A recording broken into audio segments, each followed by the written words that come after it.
Adobe, please, can you hear us? Can you wave if you can hear us? Okay.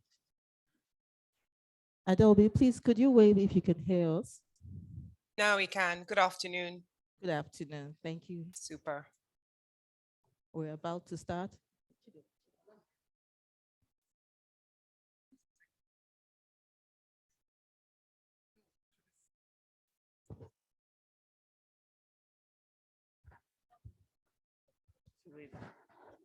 Good afternoon, Anita. Could you please wave if you can hear me?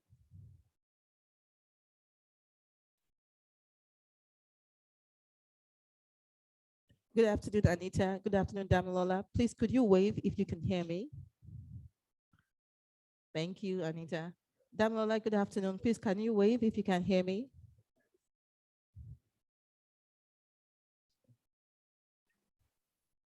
Damilola, please, could you wave if you can hear me? Good afternoon.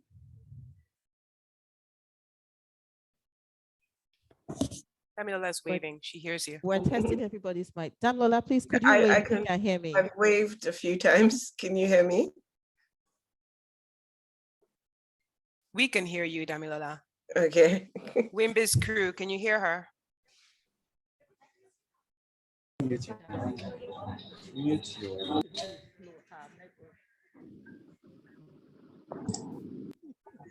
Thank you, Damilola.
Good afternoon, Damilola. Good afternoon, Anita. Please, could you say hello so we are sure we can hear you? Hi, good afternoon. Hello, this is Damilola. Okay. Anita, please, could you say hello if you can hear you? Hello, good afternoon. Can you hear me? Yes. Awesome.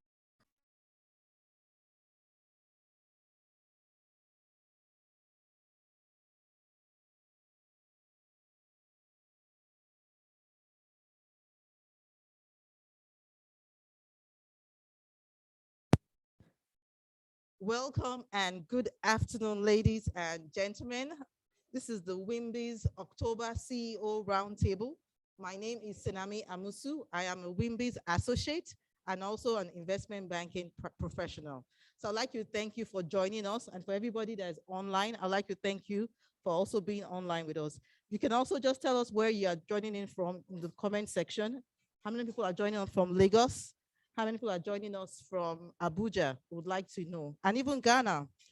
And moving along, we're going to start with our welcome address, and this is going to be taken by our anchor, WIMBIZ Executive Director, the resourceful, ever efficient, and Satu Adegbite.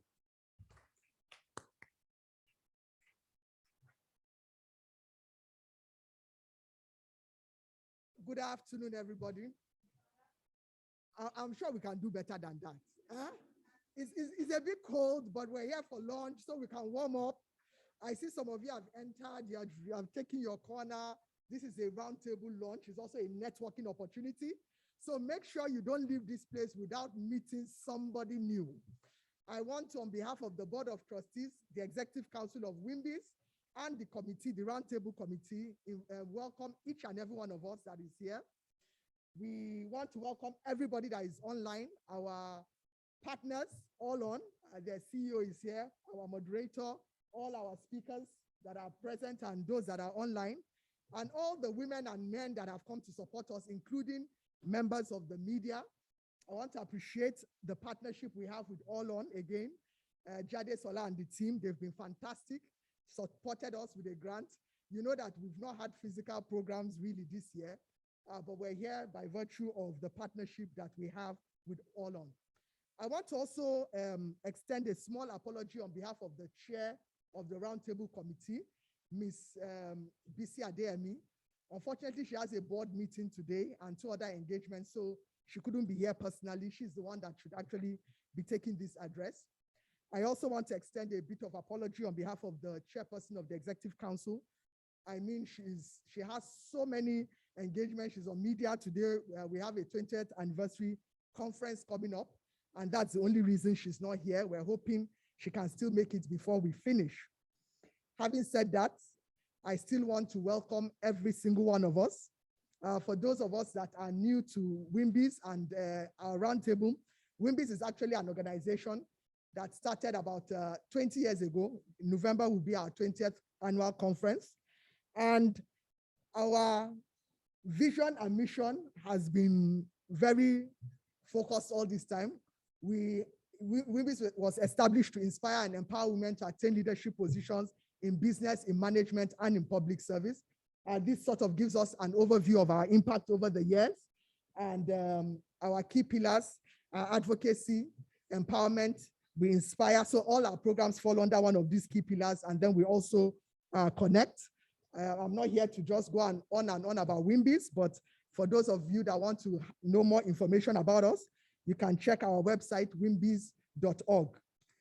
A lot of details are on all our social media platforms as pertains to our conference and also everything that we're going to do here. So please make sure you tag, you like, and you continue to support the work that we're doing. As I always say now, gender is the main agenda. So thank you once again, Senami. You are actually the anchor. I'm just here to show some support. And please feel free, don't allow your food to get cold. We made sure that they brought it out early and they won't bring the next course until they see that you have started taking something. So it's a lunch and 12 o'clock is a good time to start lunch. So welcome once again. Thank you. Thank you. Thank you, Hansatu. Okay, as Hansatu said, let us network and meet ourselves. So the next thing on our agenda is the welcome remarks. I'd like to introduce Jadesola Rawa from All On.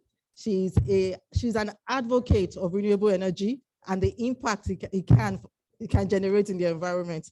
Jadesola, over to you.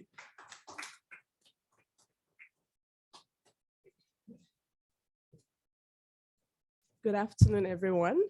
My name is Jadesola Rawa. I work for All On. I'm the Policy and Partnerships Associate, and my boss couldn't be here, and that's why I have the privilege of, welcoming everyone this afternoon. A lot has been said, about why we're here, but I'm just going to mention the reason, what we do at All On, and the reason why we decided to partner with WIMBIZ. At All On, we have 4 pillars to what we do. We are mainly an impact investment firm, so which means that we give money, we give funds to organizations, small businesses in growth stage that would normally not be funded. And the reason why we do this is because we definitely want to make sure that everybody in Nigeria has access to energy and to power. So that's the overriding reason why we do what we do. But one of the other arms to what we do is our policy and partnerships, which is also to make sure that there's an enabling environment. So not only do we give money, not only do we invest in these companies, we want to make sure that they have a great space to operate. And that's what informed our partnership with WIMBIZ. And I'm just going to tell you a little personal story about, why we're here. So maybe kind of break it down a bit. I came into the industry about 3 years ago. I had no clue what renewable energy was, apart from the fact that just like everybody else, I'd probably seen one solar panel or something or the other. And I remember coming in, this is me, newbie, had no clue about anything. And at meetings, all these acronyms will be flying around, and I'm sending messages frantically to my colleagues and say, what does this one mean? What does that mean? Because I wanted to try and just, show that I knew what I was doing, and I should be in that room and I should be in that space. 3 years almost down the line, I can say concretely that I'm so glad that I came into the space. I see the impact that the work that we do at Olon, I see the impact that it has.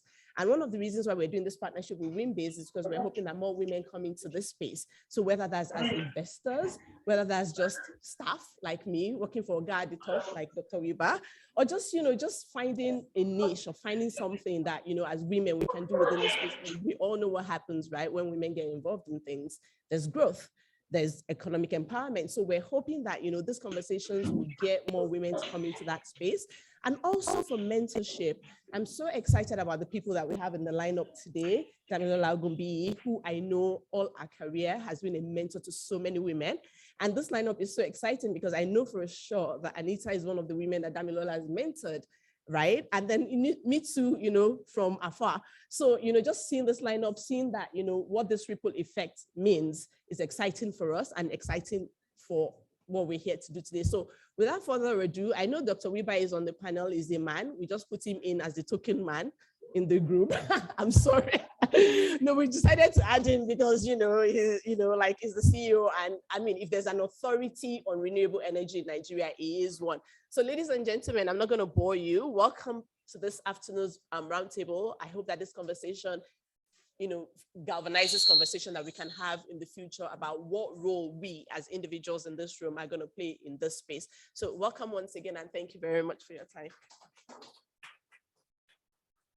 Thank you so much, Jadesola. We all understand and we're all learning about renewable energy today. So first of all, we also like to thank our sponsors, All On, for supporting the October CEO Roundtable and also for advocating for women in renewable energy. At the end of the roundtable, an evaluation link will be sent to all participants in the follow-up email. Please endeavor to complete the evaluation. We would love to have your feedback. WIMBIZ thrives on feedback. It's what makes us grow. We kindly invite our participants who are not WIMBIZ associates to join us today. We appreciate our associates that have also renewed their membership and encourage those that are yet to renew their membership. For enquiries, please contact us via email at membership@wimbiz.org. I will take that again. You can contact us for inquiries at membership@wimbiz.org. Please tweet and tag us on social media using the hashtags WIMBIZ eRoundtable and WIMBIZ webinar. You can find us on LinkedIn at Women in Management, Business and Public Service, and on Twitter at WIMBIZ and Instagram at WIMBIZNG. Okay, so we're about to start. I would like to start by introducing our moderator, Ms. Ronke Onodeko. She is a powerhouse and seasoned professional in the oil and gas industry. She is also an author of one of my favorite books. Can you guess the favorite books? You can put that in the comment section. Can anybody guess the book that Ms. Onodeko wrote? She said anybody that can guess in the comment section, she's going to give you one. So everybody, please put in the comment section, what do you know? Do you know the name of Ms. Onodeko's book? Fantastic. So let me hand over to Mrs. Onodeko to start our session.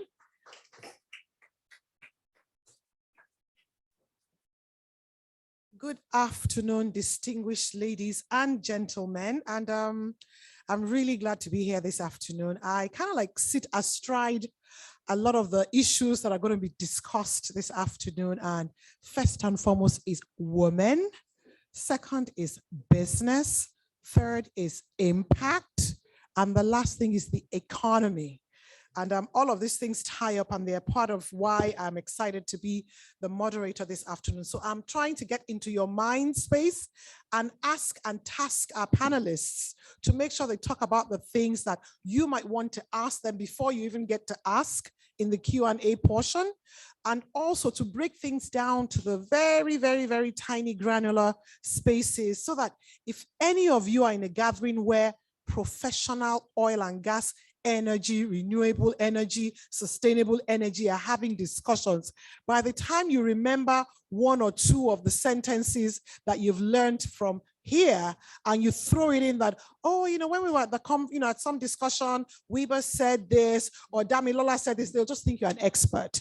So please pay attention. Make sure you leave this afternoon with 3 or 4 key renewable energy sentences. Memorize them. So any opportunity anybody mentions renewable energy, or just throw down once, a set of statistics and said Damilola said, or WIMBIZ said, or Anita said, and you'll be looking like a star. So on that note, I'm going to, two things before I go on. First and foremost, WIMBIZ is not the token man in the room. He's a he for she. Please, can you give him a round of applause? I'm sure of this. I know that he is, amongst all the other things he's a man that is in the women's space, understands our issues and gets involved with our issues. Because when somebody is spurring the economy in the area of markets, homes, businesses, and powering them, the first beneficiaries are women. Because we are the ones who enjoy and use power the most in homes. We are the ones that suffer when there's insufficient power, because then we have to go from electronic means to manual means. So we are using our strength, we're using our time. And guess who we recruit when we can't handle it all? The children. So on that note, he's a he for she. So everything he does, we're the first level of impact he has. That's one. The other thing is that Damilola on her part used to be the head of REA before Anita, who is on the panel as well, took over. She was, when I was in Ogun State government as the senior special advisor to the governor in energy, they were able to help us power one of the largest markets in Ogun State, Itaosu market. And we saw tiny, better pass my neighbor generators disappear that were costing women between 3,000 to 5,000 naira a week to power. They disappeared. So if you multiply 3,000 to 5,000 naira a week to 52 weeks, you can imagine how much savings most of the women in the market were making, and how they could plow that money back into their businesses to grow it, how they could give their children better education, feed them better, give them access to better healthcare.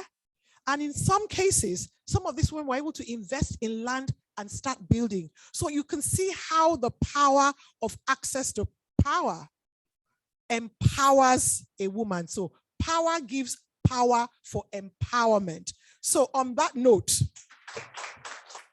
I'm going to briefly introduce my panelists to you. I've talked a bit about WIMBIZ, I've talked a bit about Damilola, and Anita also. Their bios are available online, so I'm not going to read their whole citation because we'll spend the whole afternoon if I decided to read the citation of our panelists this afternoon. They're all seasoned professionals. They know this business like, you breathe air. So they're going to break it down into very, very understandable, bite-sized, how does it affect me and you in terms of the value add in the economy, in terms of how it affects us personally, and most especially, how can women get into this space without being engineers? Because I'm sure all of you think it's very technical. There's no space for, whether you're a project manager, you're able to read meters, you're able to calculate, you're able to communicate, you're able to advertise, you're able to market. There's a space for everybody in this business, and there aren't enough women in there. So I'm hoping by the end of today, you would have found that little space where you think, that's my space in this business. And it's something for each and every one of us, because that's the tomorrow for energy for us in Nigeria. Thank you very much. So without much ado, I'm going to set my panel discussion rolling. And I don't know how we're going to manage that. Should we leave the floor to one of the ladies? So should we start with Anita? Anita, you're ready to go? So you'll tell us a little bit about everything you do in 5 minutes. And please break down the acronym so that we are not hearing things like SE, because I'm sure you've seen Damilola works for SE for all. It's sustainable energy for all. So they like to use those words to try and make you feel like you're not in. We're all in now. So they're going to break down all the acronyms for us. So I'm going to cede the floor to Anita to set the ball rolling. Thank you so much. Thank you very much. Good afternoon, everyone. I'm very delighted and happy to be here today, speaking at this very laudable WIMBIZ event. Once again, I'm Anita Otubu. I head the project management unit for the Nigeria Electrification Project, which is being implemented by the Rural Electrification Agency. It's funded by both the World Bank and the African Development Bank for a total of $550 million US. And it seeks to provide funding for private sector companies in the deployment of solar home systems and mini grids, as well as for the provision of reliable and affordable power supply to federal universities, teaching hospitals, isolation and treatment centers, as well as primary healthcare centers. So a lot of work in the off-grid space. I'm also fortunate enough to be a member of the advisory board of the Universal Energy Facility being implemented by Sustainable Energy for All, which is the organization that is headed by Mrs. Damilola Ogunbiyi. Thank you very much.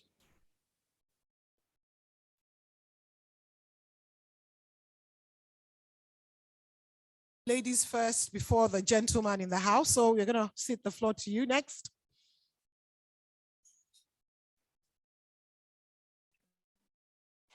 I'm sorry, is it me now? Hello? The floor is yours, Damilola. Oh, I'm so sorry. I couldn't hear what you said. Thank you so much for having me. Really, really great to be on the call with lots of people. But more importantly, my mentor, Mrs. Olushola Oworo, is on the call. She's been my mentor for the last 15 years. And it's just great to see how everybody's involved. Anybody that knows me knows that I'm obsessed with alleviating energy poverty. There's about 1 billion people around the world who have limited or no access to electricity, and 560 million of those people reside in Africa, of which 85 million reside in my country, Nigeria. And there are probably about 170 million women that don't have access to clean cooking. Sorry, 170 million people that don't have access to clean cooking, of which many of them are women. And why this is so important and why we should pay attention about it is just how disproportionately affects women and children. So in terms of clean cooking is actually one of the biggest levers in terms of the climate, because of the level of deforestation that actually happens with fuel wood. But in terms of women, it means that women have to spend about 5 hours a day when you're using fuel to either collect the wood or cook. It's the largest cause of gender-based violence in a lot of villages. And it's also one of the largest causes of rape as well, in terms of you're 7 times more likely to be raped on the way or coming back from actually getting fuel wood. So I know this sounds very, very depressing, and I assure you there is an opportunity at the head of that. And that is why we need to focus on the energy solution now, and that is renewable, preferably solar solutions, leading to what the amazing work Anita is doing on the REA. It's important that we really embrace renewables, because if we don't, as a country, we will be left behind. What is happening currently when people say, are you going to get to net zero, which you might have heard, just means is that are we on a path together in terms of a climate neutral world? It doesn't necessarily mean Nigeria or Africa caused the problem. And I think this is where I need to give some more statistics. In terms of Africa as a continent, especially sub-Saharan Africa, we only have an installed capacity of 81 gigawatts of energy. That is the same thing as a country like Germany. This is if you take away South Africa. And what that means is that in terms of global emissions, it's less than 1% that actually comes out from Africa. So the conversations that we should be happening is how, as Africans, are we going to have more power, not less? And how that power has to be clean and green and support the brilliant work that institutions like Olon are moving to. But we need to do that at a rapid pace. So in terms of Nigeria, and where the opportunity comes in is that Nigeria's energy transition path, as you call it, is going to cost the country on the regions of 400 billion above business as usual spending.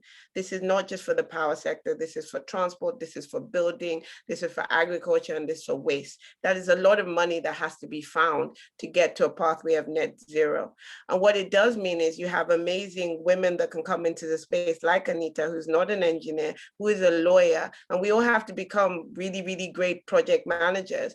You can decide if you're going to the legal part of the energy transition, the accounting part, the technical part. And, you know, as an engineer, I won't shy away from the engineering part because the solutions also really matter. So I just wanted to put in context because there's a lot of talk about, do we use gas or do we use renewables? That shouldn't be the conversation. The conversation is, how do we get sustainable energy to everyone? Because if we don't achieve our target of universal access by 2030, there's no way possible, this is the math, to achieve our climate change targets by 2050. So thank you. Over to you. Okay, so my turn. Is this on? Yes, it's your Okay. turn. All right, so I see the chair is now here, the WIMBIZ chair. So we've actually only met virtually. I interviewed her for something for the radio. So it's good to finally meet you in person. I'm from Taraba State. She's from Benue State. So we're actually neighbors. So it's good to have you here. And it's an honor.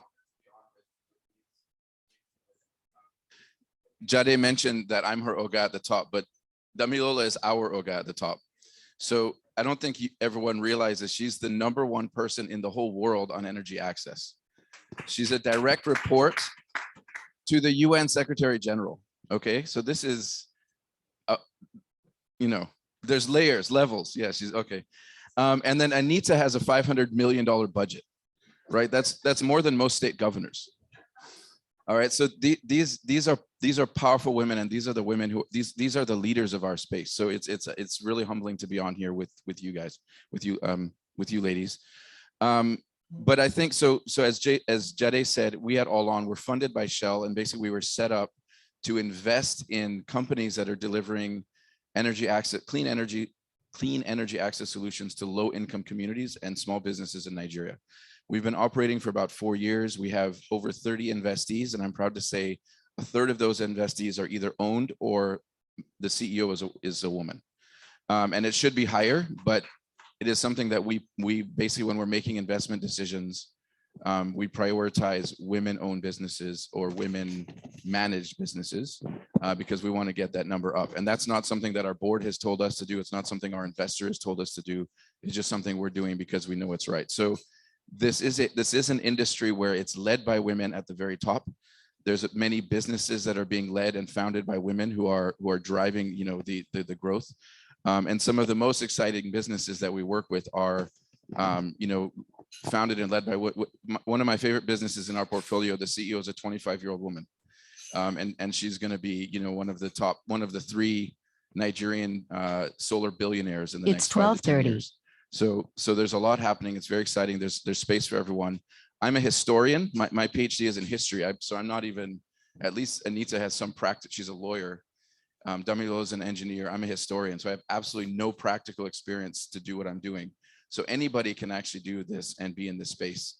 But I think what's important is also that it's not just about being, you know, investors or operating solar businesses or clean energy businesses. But also for the businesses that you all run, you need to look at how you can be part of the clean energy transition, how you can make your businesses greener, because it's not just about what's good for the planet. In most cases, you will also save money. And right now, Nigerians spend every year about $10 to $15 billion a year on diesel and petrol generators and the diesel and petrol to power them. That is a lot of money, right? And it's because the grid does not nearly have the capacity to serve the market. This whole kind of distributed energy industry has grown in Nigeria around diesel and petrol generators, and it's just not. It's not the way to run an economy. So with the clean energy solutions coming in, they're cheaper, they're cleaner, they're healthier. So there's so many levels that they're just better for you economically. So you don't even have to think of this as, oh, this is a climate thing. This is about what's good for the planet.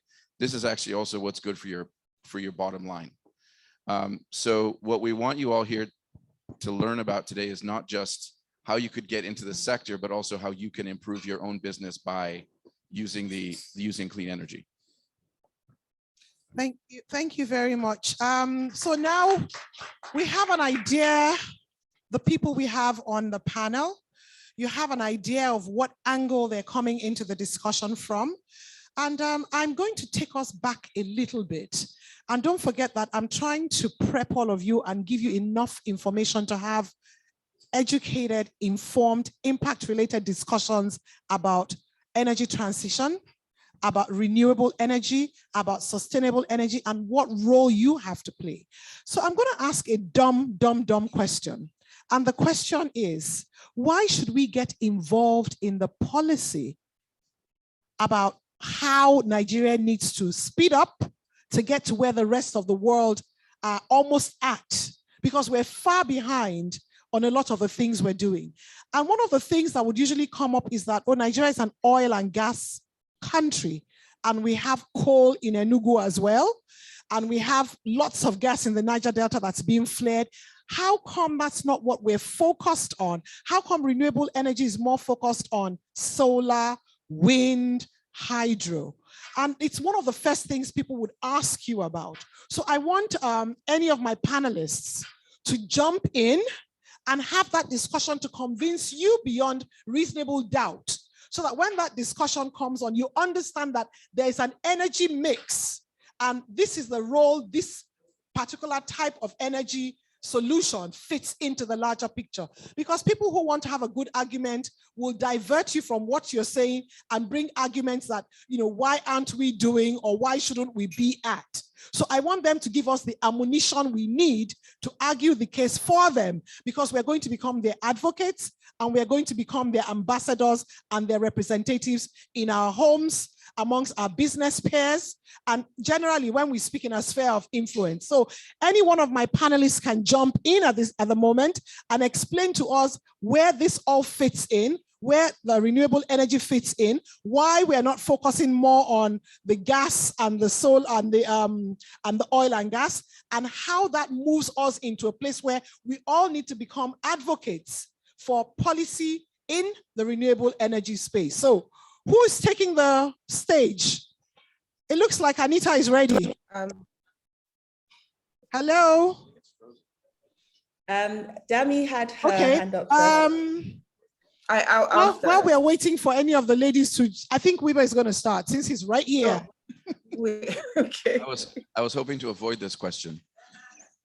So your question is, when we have all these other energy sources, why are we focusing Why on? are we Okay. focused so much on? Okay. Actually, Weber, sorry to interrupt you, Weber. Adobe here. Damilola had her hand up more than a few times and she's ready to go. So can I just stop you for a second? She's had her hand up, but you guys Okay, can't we can't see. see her at all. So much. Sorry, guys.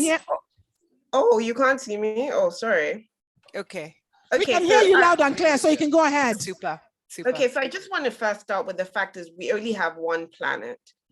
And it's important that the disasters that we're seeing with climate change, with floodings in Lagos and other parts of the country, it didn't happen by, it's not designed by design, it happened because of climate change. And because a lot of countries in the global north have been using resources like coal and things like that to industrialize. There's nothing like clean coal. I just want to set a pace for that. And coal should not be something that we should even think about a viable solution. In terms of our energy mix, though, is nobody is saying that you have to say no to gas now. We're saying that eventually you have to transition out of gas. Again, I work on data. So Nigeria's energy mix has about 38% gas, which might surprise some people. That's the same thing with the UK, but the UK is seen as a climate ambassador and Nigeria is seen as a country that's behind. So we have to be very, very careful about when we say we're behind in some things. Strangely enough, in renewable energy, especially decentralized renewable, we are at the forefront. Our policy and our regulation that I guess most people in energy in this room help develop is charting the way for other countries to work, within the continent. The issue and why policy and regulations are so important is because that's what brings in financing. And we're going to need a lot of money over the next 20, 30 years to achieve our net zero goals. So we're not one of these countries that when electric cars come in, we are just a secondhand market for obsolete technology. We're actually at the forefront. So I just want to kind of demystify this whole thing that, fossil fuels is the only way to go. It's not the only way to go. We still need them. We even need them as part of our energy mix. As I'm sorry, I'm going a bit technical now, as base load to integrate renewables, which some people don't really know. So it is going to be still be part of what we're doing. We're not going to just get rid of gas. We still need gas for clean cooking. What we're advocating to people is that if we are going to do what the rest of the world is saying and get to a point of net zero, we have to change how we think about energy, how we utilize energy. And the cheaper, most affordable way is going renewables in the future. It might not look at it now with the upfront cost, but the cost of technologies, the cost of battery storage, and all these other things makes it the most viable way and what we should do in just our interest as Nigerian people. Thank you. Thank you very much, Damilola. Anita, are you bringing your part of the argument in this?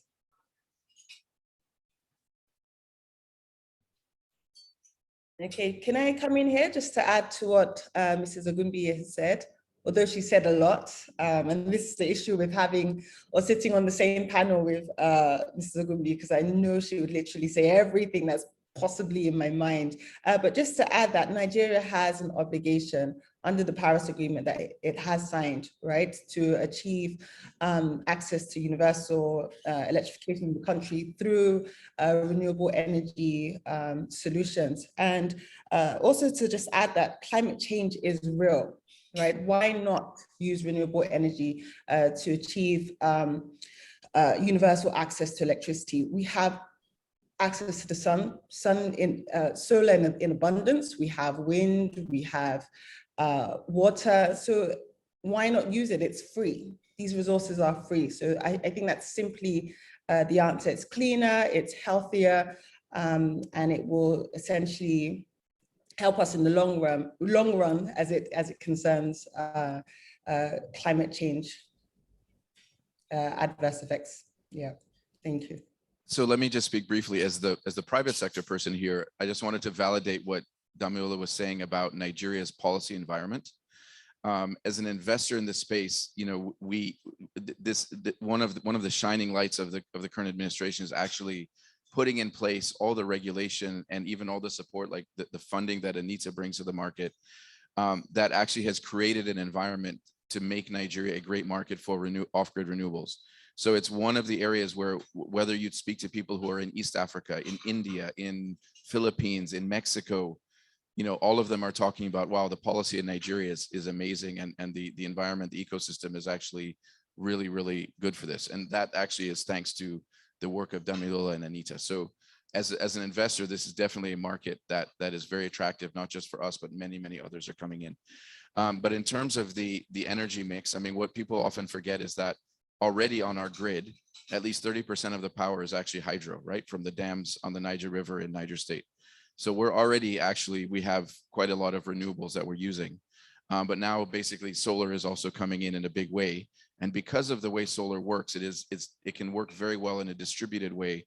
And so whether it's your house or whether it's a whole village or a neighborhood, it's something that instead of it taking 5 to 7 years to build a new sort of large scale gas power plant, with solar you can have someone powered, if it's just a household, in a day, or actually a few hours.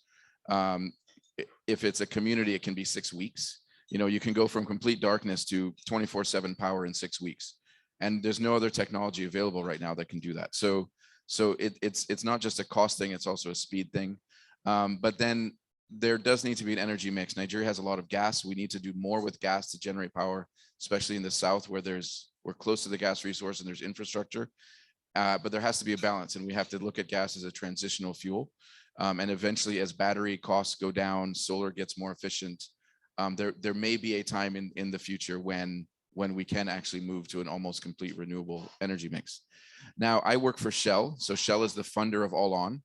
And so I think, think about Shell, one of the world's largest oil and gas companies, and they're putting money into an entity like All On to invest in up and coming renewable energy companies. It tells you that they see the future that Nigeria also needs to see. As a company, Shell has basically looked at a scenario where by 2050, Shell will basically no longer be extracting or marketing oil and gas products, that it will be an energy company with a completely different type of energy they're selling. So Nigeria, as a country that is a major oil and gas producer, also needs to be thinking in that way. By 2050, if nobody is buying oil and gas anymore, what will the Nigerian economy be based on? So if the oil majors are looking at this as a country, we also have to be looking at this And I think that's why these conversations are so important to be having now. Can I also just come in here again to add to I'm what just we've going said? to, Anita, So sorry, can I just add we can't something to hear what you. Weber has said? Can you hear me now? Yes, we can, now we can. Okay, just to add to what Weber has said, I was fortunate enough to work on the roadmap towards ending gas flaring in Nigeria. And one of the solutions that was proposed was to either invest in the infrastructure to re-inject the gas into the ground, or to invest in infrastructure to utilize this gas. And such projects include gas to power projects. So we're talking about the adverse effects from gas flaring and how it would impact on climate change.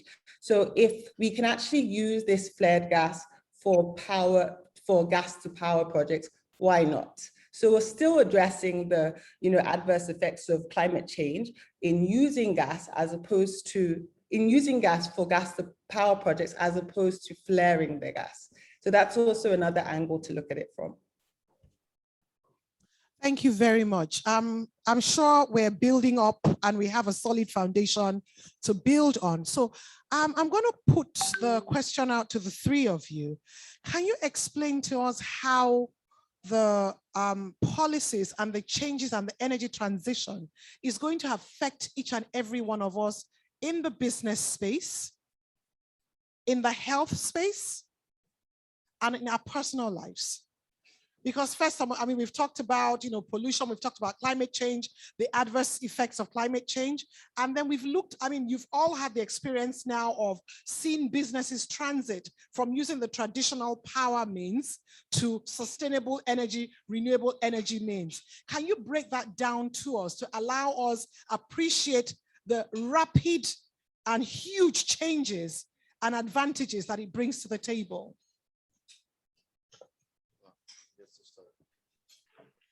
Okay, hi, this is Damilola. I hope you can hear me. I mean, I think we should think of this as an opportunity instead of, just a huge change into the way that we do things or live.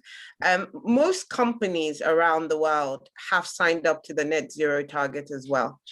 So apart from the likes of the Google and all these other big companies, even local African companies are now saying they have to reach net zero. And it's very important. They're not going to get funding or raise money for their businesses if they can't show how clean and green that they are. So that is today now. It's very, very hard for people to raise money without showing what is the climate angle and how are you working more sustainably. So that's number one, why you should do it. If I break it down to a more macro level in terms of looking at SMEs and women in marketplaces, first, the generating sets and one of the number one causes of fire. So hopefully what we normally hear at least once a year, there's a fire at some big market that destroys everything. Secondly, the noise pollution that it would reduce because you are not flaring generating sets. And then finally, what I think is most important is that we did some analysis when I was still working in Lagos State in terms of sectors and the years of living or the rate of living. In some sectors, you actually, prematurely, you can die 10 years younger because of fumes. I think it was the printing sector, was manufacturing sector, and it was directly linked to petrol and diesel generation as well. So it does bring out a healthier society. And we know from data, again, in Nigeria, that when you provide solar hybrid solutions to primary healthcare centers, similar to what Anita is doing now, you get 65% more patients just coming there, just because you can provide that. If you now link that to what we're going through now, a pandemic, a COVID pandemic, everyone keeps on talking about there are not enough, there are not enough vaccines. Nobody's talking about all the wasted vaccines because there's not enough power in those institutions. Sorry, I think someone's not unmuted. So just wanted to share that. Is it expensive? Yes. I'm not gonna lie and say, oh, it's the cheapest possible thing, but it's only expensive as a capital cost. If you look at it in terms of the long term, 5, 10 years, 15 years, it is cheaper than any other solution. So I really want people to bear in mind that yes, it's expensive now, and that's why government has to subsidize what Anita is doing. And that's why there are people, the likes of Dr. Weber, that are focusing on the impact investors. But once we have scale, the commercial viability and the opportunities it brings the countries far awaits, far exceeds anything we're seeing now. And I'm just really excited about all the innovation that's going to come, the innovation we've already seen, like you said, powering your market in the markets in Lagos. All the fintech companies are now they're now offering micro pensions and micro loans and all these instruments that we never thought about because we were so focused on energy, and they just see energy as a service and a way to add true innovation. So I'm really, really excited about the future and just what young Nigerians are going to do with having sustainable energy. Who's going next? Anita Weber? Yeah, happy to step in here. I was also fortunate enough to work on the Energizing Economies Initiative, which is an initiative that was established by Damilolo Gumbi, actually. It seeks to provide clean, reliable power supply to economic clusters, such as markets. And as a result, the impact of this solar power that was being provided in markets such as Sabongari market, right, meant that these businesses were able to work or operate for longer hours. It resulted in increased customer base, increased productivity as a result of having better working conditions. So overall, it actually helped the viability of their businesses because this renewable energy alternative solution was more reliable than the power that they were receiving from the main grid. So if anything, it actually works in favor of these businesses if we're able to transition into this source of power supply. What they said. No. Okay, so let me, so one example, so there's obviously all of you know Nigerian breweries. So they are part of the Heineken group, and Heineken has basically made a commitment globally that by, I think, 2025, their operations will be net zero, and by 2030, their entire supply and distribution chain will be net zero. So if you think about what that means, even for Nigeria, it means every single Heineken factory, Nigerian breweries factory, I think there's 11 of them around Nigeria, has to by 2025 be fully powered by renewable energy. And these are massive factories that can't go down. If it shuts down for 1 minute, you've lost huge amounts of productivity and so on. So this is a major cost for them. And so they're in the process now of figuring out how to do that and who to partner with. But thankfully, what's happening also is that on the supply side, there are companies that are coming in that are basically will invest in the CapEx, will install the solar, will install the batteries and own all that, so that a company like Heineken can just basically buy the power. And now, while that sounds sort of innovative, that's actually how a utility works, right? A utility is supposed to just provide you power and you pay them. It's not normal that everybody is supposed to have their own power company in their house or their factory. So we're sort of through off-grid solar, we're actually now introducing the utility that Nigeria should already have. But in any case, what it does mean though, is it's creating an opportunity for a huge market, because there's Heineken, then, all of the other breweries, all of, Coca-Cola is going to have to do the same.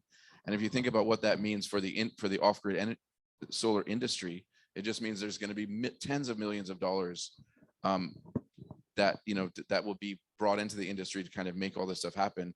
And that then creates an economies of scale, which then makes the cost for you and me at our houses or our small businesses much cheaper. And then in terms of policy, so I don't know if many of you noticed this, there was a headline in Business Day a couple of months ago that basically said Lagos is trying to create their own 5 trillion naira power market, right? So Lagos currently gets about 700 megawatts from the grid for a state of at least 20 million people, for the 5th largest economy in Africa. 700 megawatts. I mean, that's basically, I think, a large mall or something or a small town in the US uses that, right? So in Lagos, we generate about 18,000 megawatts from our own diesel and petrol generators. So just think about that imbalance. So what the state is trying to do is to say, look, how do we sort of not necessarily uncouple from the federal kind of, regulated grid system, but how can we kind of do our own in Lagos and unlock that market? And one of the elements of this policy is that within something like 2 to 3 years, anybody with a diesel generator of above 100 kilowatts, 100 kVA, is basically going to be fined or taxed. So eventually all of those will go away. And then again, think of what that opportunity means for the businesses. Now, back to Heineken. So beyond their factories, they also then have something like 100,000 small shops around Nigeria that sell Heineken products. By 2030, every single one of those shops will also have to be on renewable energy, right? And so what that does again is it creates a huge market for solar products. So one of our companies, Arnergy, has the first contract with Heineken to do the first 300 of that 100,000 shops, right? And so this is it's a small move, but again, those 300 shops for a company like Arnergy, a small business, is massive. If they get the next 1,000, suddenly you're creating an entire industry here just by these sort of regulated demands globally. So it does seem almost, in some cases, it sounds like it's onerous and, oh, wow, we're being forced in this direction, but it's going to create an entire industry in Nigeria. It's going to create tens of thousands of jobs and a whole new sector. So there's so many positives also. There's challenges, but also it creates massive opportunities. I hope everybody's getting very excited about the Nigeria of tomorrow, and you're canceling your appointments with the Canadian embassy. And we're not planning to stay in this very exciting Nigeria that's emerging. I'm not joking. Well, I'm Canadian and I'm here, so. Nigeria is changing on so many fronts.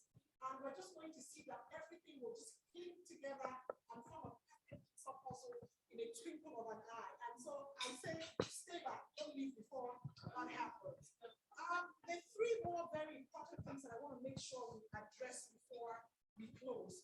And I'll take them one after the other, but I'll just let you know so that we know where we're going. How do we scale up what has already started? Because we're looking at it from the Heineken side, going to the little smaller towns where their products are going to be sold. And we find out that there's a lot from the renewable energy side. There's more going on in smaller hinterland communities, getting light to primary health centers across the country, getting light and power to schools, to university communities, to market communities. And with all of this, I can see that there's a bottom-up approach and a top-down approach. So what can we do as women in business and management, WIMBIZ? What can we do in our individual capacities? What can we do as businesses, business owners, members of chambers of commerces, members of small sectors, people in government? What can we do? What are like 2, 3 things that you will tell each and every one of us to start doing so that we can manifest the potential of all the hard work you're putting in, all the money you're drawing in, and all of these things? How do we make us a better Nigeria, easier to live in, more power to use, and cheaper for us in the long run? So I'd really appreciate if all of you could share with us 2 or 3 things each in that direction. Thank you.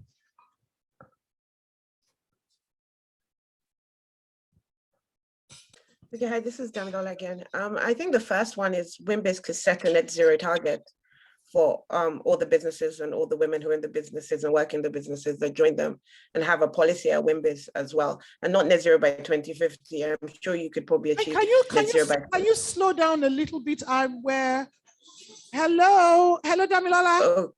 We're laymen in this room, so we want you to slow down and project a little bit more. Okay. Break it down. Yes. Down. Okay, let me break it down. There, you're right. I think you can set a target that the businesses that you support and the women in the businesses will try and encourage policies to use renewable energy to power their businesses. And I think you can set that target for 2030 instead of just 2050.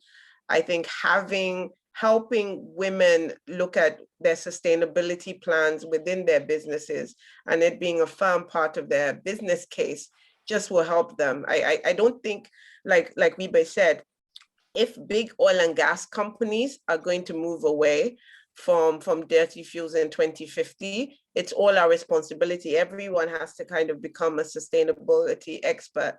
And when I mean about sustainability, I mean all facets of it, like energy efficiency, switch lights off. I see you there with single-use plastic, stop using single-use plastic. There's so many different things that we can actually do to encourage the sustainability and the climate change. In terms of more on the business sense, there's a huge gap in local currency financing, basically, into the sector. We pay for power in Naira. We're not going to start paying for it in dollars. Any type of instruments, risk mitigation instruments, or even the cash that you can use to support a lot of the businesses that WIMBIZ is already supporting, but a lot more need to come to the space. We don't have, by the way, enough people to do what our plans show. I think that's also a very critical point. And it's not because we don't have enough skilled or trained technicians, we just don't have enough companies. We're almost at the peak. Anita can't spend the money fast enough. These are not issues that we thought we would have, but there's just not enough people. So educating women in the knowledge of renewable energy, I'm sure, even working, and I'm speaking for the REA now, working with the REA, and WIBA has an amazing hub to also educate them so they come into the space, is also really important, because sometimes when we're channeling money to Nigeria, we can't spend it fast enough, and that's not a good place to be. Thank you very much, Damilola. Anita? As usual, Damilola has said it all. But just to clarify your question, it was essentially asking, what can female energy leaders or female-led companies do, right, in bridging this energy access deficit? Is that the question? Females in their sectors, females in business, females in government, females everywhere. How can we lend our voice, our power, our expertise to the change in the direction you're going? Okay, I've got it. So simple answer, whatever is expected of the man or the male, of the man, right, in bridging this energy access gap is the role that a woman can play, right? So in bridging this energy access gap, what we need is data. Dami is always speaking about data, right? We need to be able to identify where these communities are that need power. We need to be able to understand what the load demand is, whether they're willing and able to pay for this power. We need female-led businesses in the finance space, as was just mentioned, in terms of providing the much needed finance required in embarking upon these decentralized renewable energy solutions. Okay, and we also need female-led businesses to actually get involved in the actual implementation or development and implementation of these renewable energy projects. So, it's not just about policy development, but actual implementation of the mini grids, deployment of solar home systems, and so on. We have quite a few female-led solar home system companies. And so there's essentially whatever the man, right, the male leader, male energy leader or male-led company is expected to do is what the female-led, the female energy leader or the female-led company should also do. So provision of data, provision of finance, actual development and implementation of renewable energy projects, policy development if you're in the public space, all aspects required. Yeah, I think just to build on that, I mean, again, I think what Damiola said, that WIMBIZ could itself mandate, okay, if you're a member of WIMBIZ, you need to start doing something about your own your business's footprint, carbon footprint, and also setting some kind of net zero target. And with the influence of WIMBIZ and the level of executives that are part of WIMBIZ, you can actually in just one fell swoop just kind of push the whole Nigerian private sector in that direction. So there's that, but then there's also, very on a very practical level, both in your businesses and then even in your own sort of communities, there's a lot of demands on people here to provide support to families. I mean, I imagine most WIMBIZ members have many people in their communities, their families that have a lot of demands on them, right? And so one of the things you can say is, look, I'm not going to keep sending you money for a generator or whatever. I'm going to actually just get you a solar home system. This is what I've done. Or even in your home community. You know, many of, I also grew up in a village in Taraba. So that village where I grew up still doesn't have power. So you could, instead of always sending money for people to get power or do some small business, whatever, just say, you know what, I'm actually going to work with a mini grid company, bring a mini grid to my community, solve the power problem, and we're going to make money doing it. And it's actually a win-win for everybody. And so don't necessarily look at solar or renewables as a tax on you, as a burden. It can also actually be a very strategic investment, not just for your business, but even for your community. And then all of the people that you've been supporting, you know, now suddenly their socioeconomic opportunities are increased because you're giving them power rather than just sort of sending money that kind of you need to keep sending it every year. So there's all these different sort of, so from the top down, you know, as an organization, but also on the individual level, both in your business and in your community, you can have a huge, huge, huge impact. Thank you very much. I mean, this has probably been the most hands-on discussion we've had in this, but I want us to drill down a little bit more. Skilling up on the people side. You said that there's more money than organizations to take up. And so there's money sitting around. And I mean, one of the most talked about thing right now is that everything is down in this country. But, you know, with what you've just said, unemployed people can find employment. There's money to set up businesses. There's money to expand existing businesses.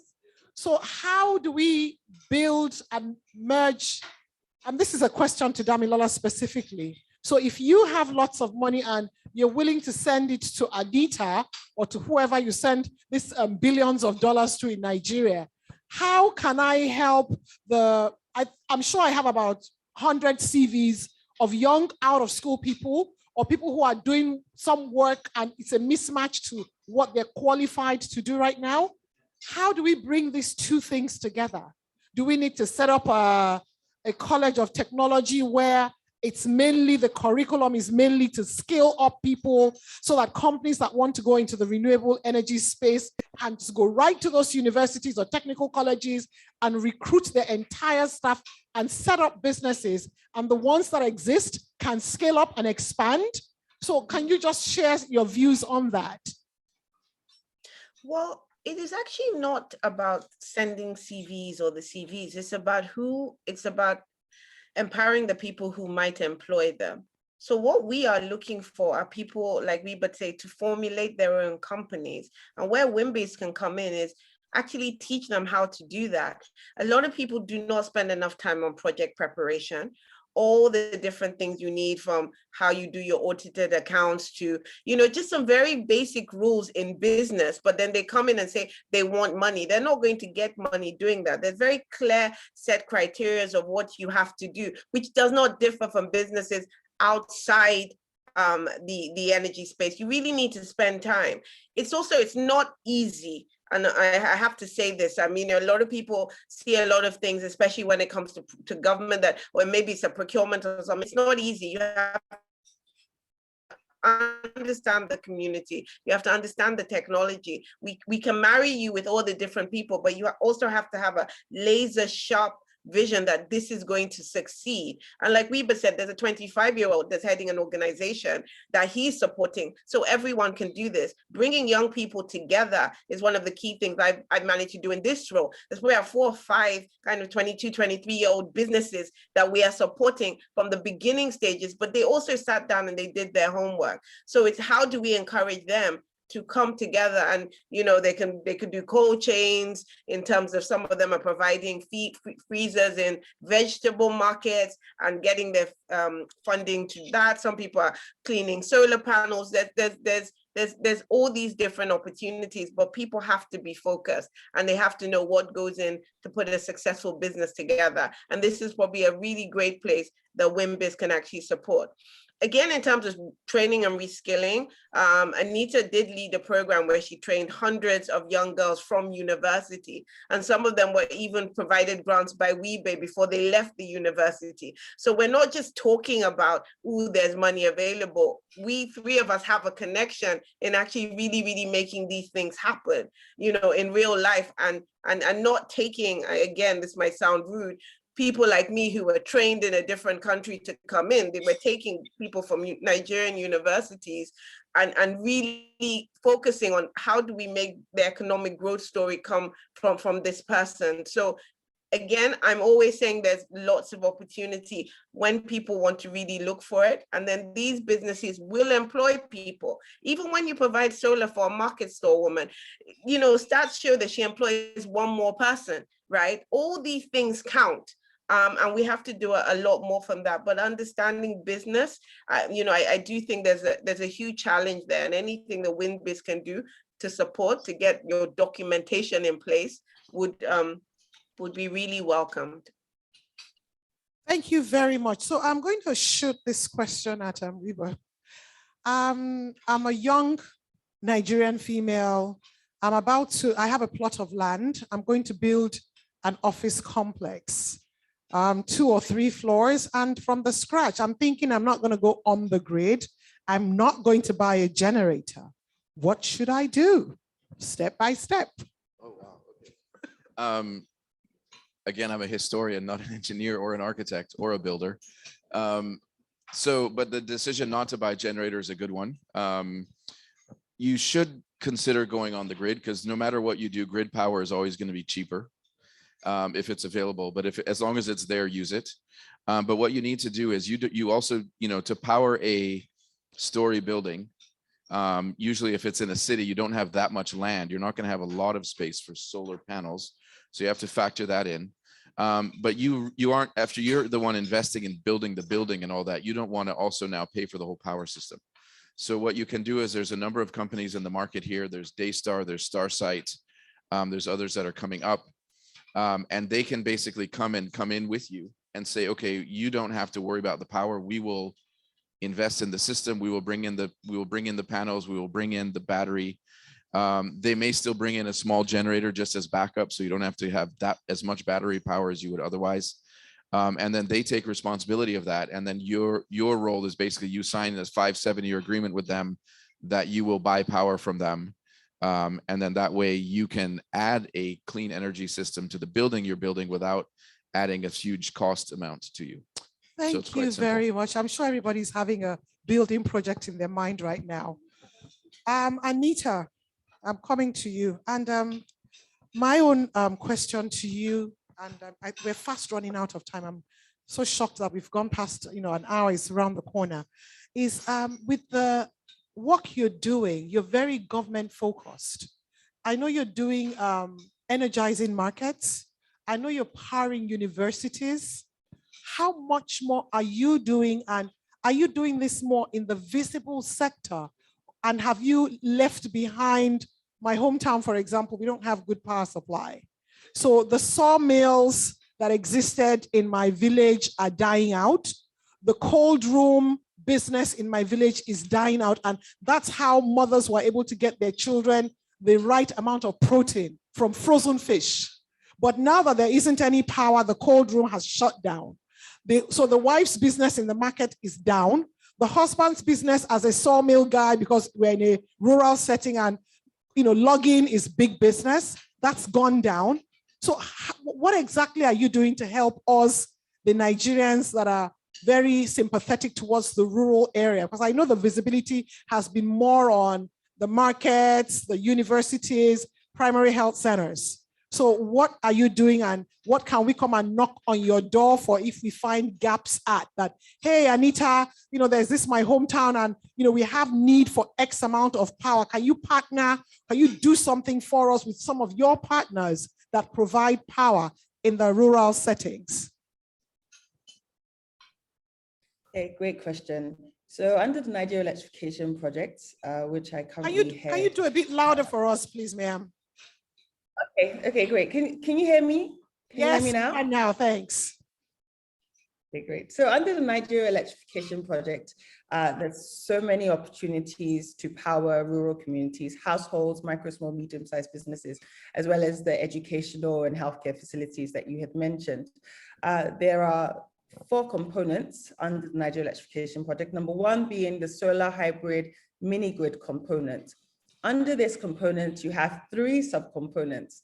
The first being the performance-based grant. So this is a results-based financing facility where private sector companies who want to embark upon the business of mini grid development can get grant subsidies from this Nigeria Electrification Project. They will essentially identify communities like your own that you mentioned that hasn't received power in a long time, provided it's not grid connected. Reach out to the Nigeria Electrification Project under the REA to say, look, I've identified this community, they don't have any access to power. We've entered into necessary exclusivity agreements with the community. They actually want this power, they're willing and able to pay for this power. We would then enter into a grant agreement with that company where we would essentially say that upon successful verification of a connection, so a connection to a household or a business or public institution, we will pay the Naira equivalent of $350 US. Right, so it's private sector driven. The companies will essentially identify these communities and we will provide that financial support through grants, right? We also have the minimum subsidy tender subcomponent, and this is where REA, in this instance, identifies communities that are not powered and carries out the necessary stakeholder engagement activities, feasibility studies, and so on. And then we invite technically and financially capable companies to bid for these portfolios of communities that we've identified for them to build mini grids in. And based on who's requiring the minimum subsidy and obviously technical capacity as well, we will select the successful bidders who will then go out and provide these mini grids in the rural communities for households, MSMEs, public institutions, and so on. Under that same component, we have the COVID-19 and Beyond program, which was a part of the initial design of NEP, but obviously came as a result of this current pandemic. And it's where we're providing containerized solar hybrid solutions to isolation and treatment centers and primary healthcare centers. Though this isn't a business that will be owned by private sector, unlike with the other 2 subcomponents that I mentioned, but rather we're taking an EPC approach. The hospitals themselves will be responsible for and will actually own these renewable energy solutions. Then we have the second component, which is the solar home systems component. So this is where solar home system companies can apply to the NEP for subsidies between 7 and 20% of the cost of these solar home systems for them to scale up their businesses in the deployment of solar home systems in rural communities. We tend to encourage these companies to go to communities that are sparsely populated as it concerns proximity of households to one another, pretty far from each other, minimum economic activity, essentially the last mile customers, so as to ensure that everybody gets access to at least basic power supply. You'd mentioned that, you know, we're quite visible for the work we're doing in universities and teaching hospitals. Yes, we are planning on electrifying 37 federal universities and 7 teaching hospitals, because it is critical for the overall socio-economic development of the country. And so, yes, it is key, but our focus is definitely providing power to rural communities, households, and so on through these decentralized solutions, such as mini grids, solar home systems. And also to add the 4th component, which is the productive use equipment component. And this is essentially to stimulate load demand within these mini grids.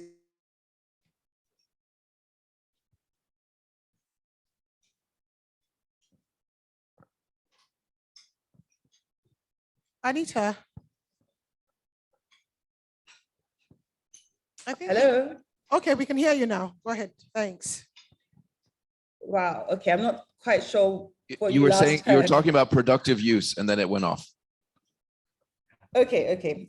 So also to improve the means of livelihood for those end users or the consumers of the power, we're providing grant subsidies to these end users for productive use appliances.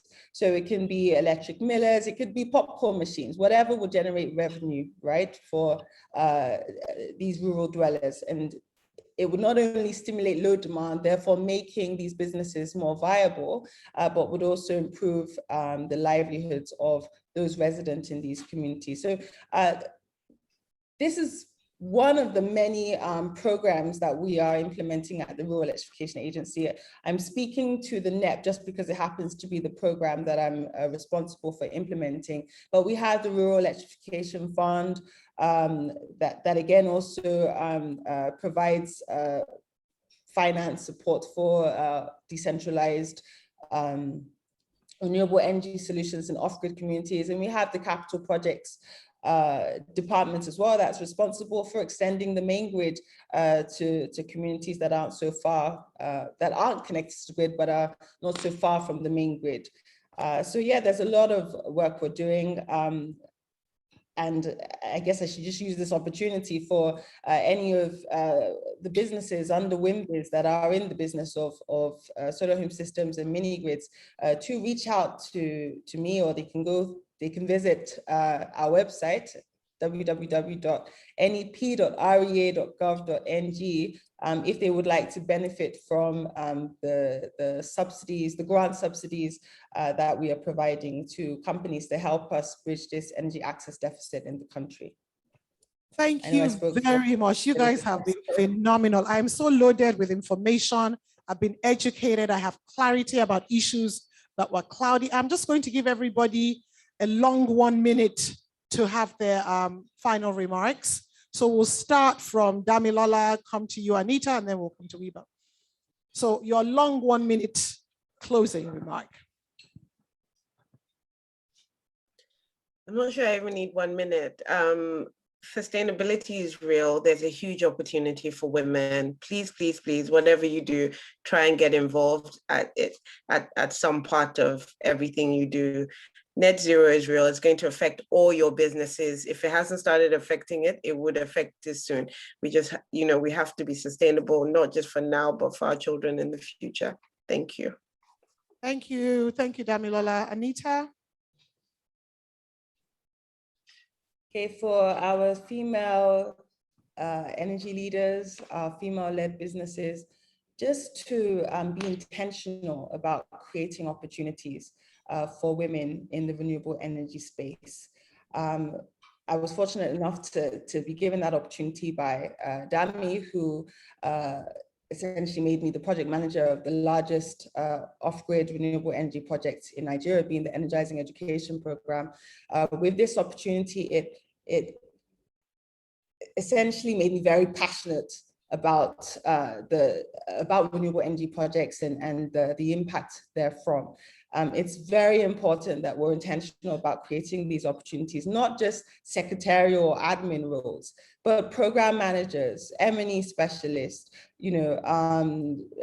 project accountants, and so on. Being intentional about giving women the opportunity to lead in the renewable energy space, it does go a long way. And yeah, so that's basically my last 1 minute. Well, so sorry. So yeah, that's basically from me. It's important for us to be very intentional. Women helping women, women empowering women in the renewable energy space. Thank you very much, Anita. And last but not the least. So just to pile on that, while men in Nigeria are busy sharing diesel money, the women need to fix this problem, because the problem of power impacts women the most negatively. So you should also lead the way to fix the problem and make a ton of money doing it, so that the guys who are sharing the diesel money now will come and wonder what happened. They'll probably try and now start putting VAT on solar power from the sun or from hydropower. But once women own the power space, it'll work and the country will be better. Absolutely. Thank you, my distinguished, erudite, accomplished, educative, informative panelists. Please, can you give them a rousing hands up? They've done an awesome job. I mean, I thought I knew a bit about renewable energy, but I'm armed now. I'm ready to go and speak at the UN about what we Nigerian women need to take over the energy space. Thank you very much. We're going to go into our Q&A session now. I have a few questions, so I will take some of the online questions. I'll take some from inside in the house, and then we'll see how this goes. So we'll just do a few of the online questions. Our audience that are online, thank you very much for joining us. You can't be here. I can't even explain to you what the aroma in this room is right now. People are eating. Yeah, and we're the still aroma is lovely. And Ronke and I are still talking. So in lieu of the food you're getting, I'm going to give you the upper hand when it comes to the Q&A. So I have a question here from Adekweju. She says, how do we reduce import dependence in the renewable energy, making the acquisition cost of solar more and more? Okay, that the cost, okay, I guess the foreign exchange rates, the depreciation of the Naira is making acquisition costs for solar more and more out of reach of the people who need it the most. So anybody can jump in, any of the three of you can jump in. I mean, Wiba is on ground. He probably talks to more of the power solution providers and doesn't have the World Bank money in dollars. So he probably deals more on the Naira end and feels and notices more how the trend is in terms of, so if he could just lend his voice and help Adekweju answer this question. Okay, so the Shell money also comes in dollars. So, but yeah, it is I mean, the foreign currency risk is probably the biggest risk to the industry right now. I think as was mentioned earlier, there's very little local Naira denominated debt available, largely because the commercial banks don't lend to this space. And I know that I think 5 of Nigeria's major commercial banks now have women CEOs. So if they're members of WIMBIZ, please beg them to tell their risk committees to stop being so onerous, and that if you have an opportunity to provide a loan to a solar company, they need to stop asking for the mother and father and wife and everything else of the CEO. So I don't know if any of them are in this room, but please send that message. And so the Naira issue is a major issue for this industry. But we actually partnered with SE for All to actually look at how to change this and turn it around. And so there's an effort going on now to at least aggregate demand so that at least the cost of the products coming in from mostly China goes down initially, but with a very clear plan over the next 2 to 3 years to increase the amount of local content in terms of what is at least initially assembled here and eventually manufactured here. One of our investees, and this is one who's going to be one of the other 3 solar billionaires in Nigeria, runs a company called Oxano. Oxano started a small solar panel assembly plant in Navy Town, perfectly located so that if the taxman wants to come, they have to go through the Navy base and they can't get to them. It's a great way to start a company. And now they're expanding to a 100 megawatt a year solar panel assembly plant in Ibeju Lekki, which will be the largest in West Africa. And then once that's there, then there's going to be ancillary things that can build on top of that. There's also an effort to utilize part of the manufacturing facility that General Electric built in Calabar in the free trade zone to do one of the 6 manufacturing lines there to make solar home systems and also smart meters. So it's slowly starting to come, but it really needs to be a focused effort to invest in and develop, making these products locally so that the companies can then buy in Naira and charge their customers in Naira. Thank you very much for explaining and breaking that down for us. we're going to take a break. I actually skipped the gun and jumped into Q&A. We're going to have a short video from our sponsors. So everybody sit back, relax. The panelists can grab a quick coffee or some water, and we'll be right back in a minute. Thank you.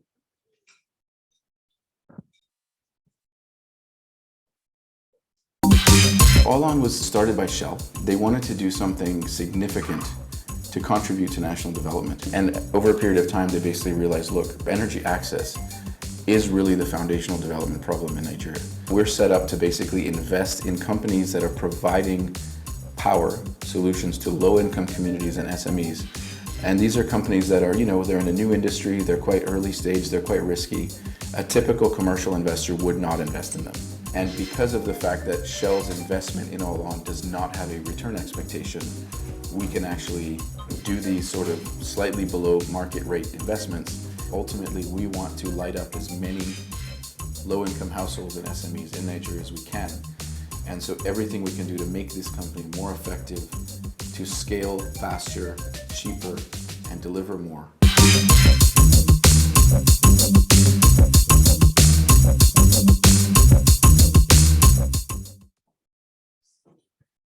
So yeah, that was our office. Our office is all on solar, and we basically decommissioned the generators.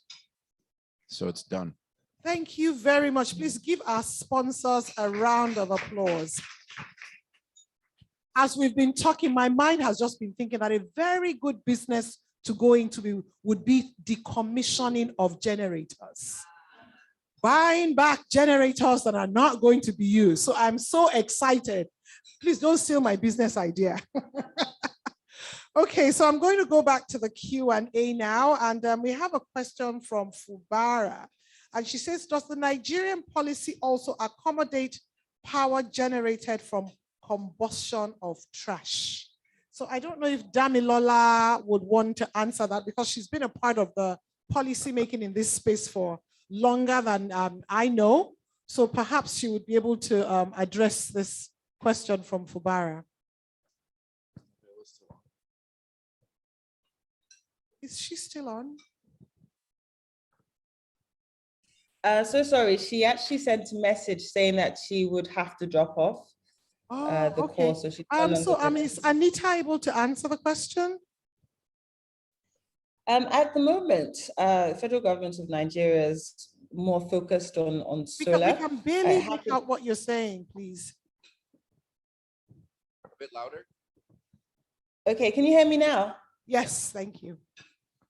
Okay, at the moment, the federal government of Nigeria is more focused on solar as opposed to any other form of renewable energy. And I think it's really because funding for renewable energy projects are essentially focused on solar. So for example, funding from the World Bank, the African Development Bank, and so on.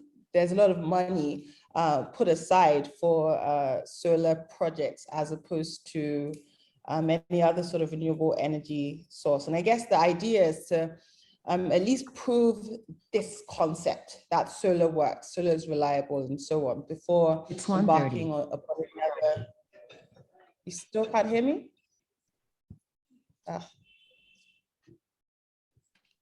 Can you hear me now? Yes, we can. Oh my, okay. What last did you hear? I'm so sorry. Hello? Connection. Okay, can you hear me now? Yes. Yes, we can hear you now. Okay, so in summary, what I was saying is that the federal government of Nigeria, as it concerns renewables, is focused on solar projects. So proving concepts of solar, that it works, that it's reliable. And also, I guess, because of the fact that most of the finance that's available from our IFIs, No, like go World ahead. Bank, I just no. Okay, I Go think ahead, sorry, there was a someone's, disruption. Yeah, and so because most of the finance that's coming from our IFIs like World Bank and African Development Bank are focused on solar, it only makes sense for us to obviously delve into solar renewable energy projects. So I think that's really the reason why we haven't really seen much policy development as it concerns biomass or any other form of renewable energy at this point.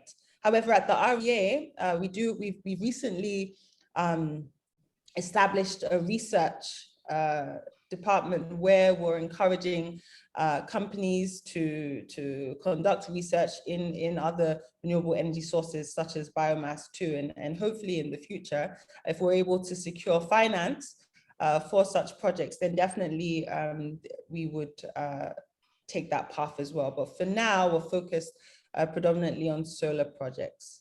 Thank you very much, Anita.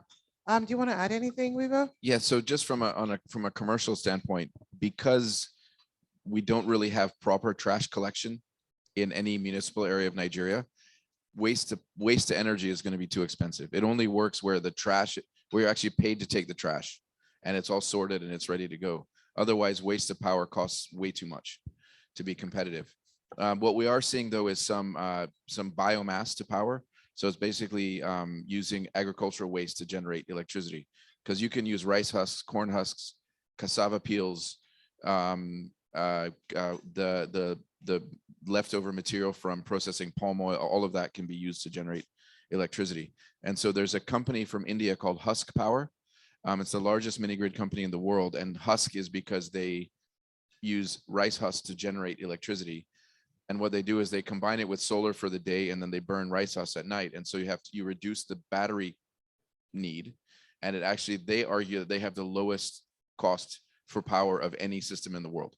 And they're now in the Nigerian market. They just, I think, signed an agreement with Anita and are, I think, doing about 10 mini grids starting in Nasarawa State, which is in the rice producing area of Nasarawa State. So that's coming. There's another company called Pyrogenesis.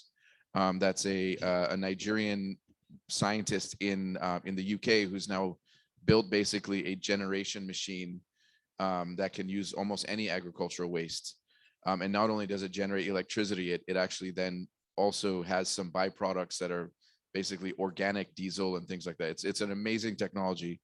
And if it works, could also then completely transform rural Nigeria because it would turn waste into not only power, but also fuel. And it could create a whole ecosystem around that. So there's some exciting things coming. But I think, as Anita said, the donor money is all focused only on solar, which is why we also don't have wind. We don't have hydro, really micro hydro. I mean, apparently there's hydro technologies out there that, like a solar home system, there's a small enough turbine that you can put in a drainage ditch and generate electricity for your house. Unfortunately, in Lagos, our drainage ditches are blocked, so they wouldn't work. But even in our little rivers and creeks and all that all over Nigeria, you could actually then generate small scale hydro. Wind can work in central Nigeria, etc. So all of this is possible. But right now, I think the policy focus and the donor and investor focus in the end is solar. As an investor, though, it's only because that's the only opportunities we see in the market, driven by the policy, driven by the donor environment. But we're ready to jump in some of these other technologies as they come in.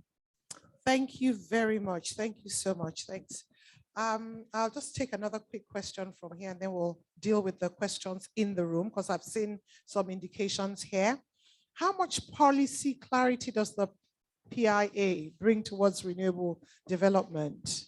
That's the Petroleum Industry Act, by the way. I know that we've said we're not going to use acronyms. So does the Petroleum Industry Act affect what the policies are for renewable energy? Because I know they're pushing, this is the decade for gas, according to NNPC and all of that. So does that tally with what you're doing? Does it interfere with it, or does it support it? Okay, so unfortunately, I haven't read through the PIA, so I wouldn't really be able to speak to it. However, I do know that NNPC is embarking upon a number of large-scale solar hybrid projects, one of which I believe is planned for Sokoto, Maiduguri, in the north eastern parts of the country. So I'm not quite sure what the PIA says and whether it sort of contravenes the policy we have in terms of renewable energy, but I do know that NNPC is working